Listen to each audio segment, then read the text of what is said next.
sannan ghairil maghdubi wannan gha nan wannan sanin mu ne, dukan mu ne, kowa ya san cewa mutane da dawa suna cewa gairi, in uwa ba haka bane, gairil maghdubi alaihim waladdallin.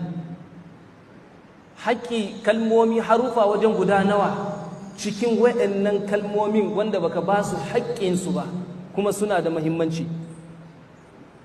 Gairil magadubi, yan uwa ai akwai gyara, kuma musamman a Fatiha fa, wanda in babu ita fa sallan nan da muke yi ma sai dai Allah subhanahu wataala ya san yadda zai da bayinsa. akwai gyara.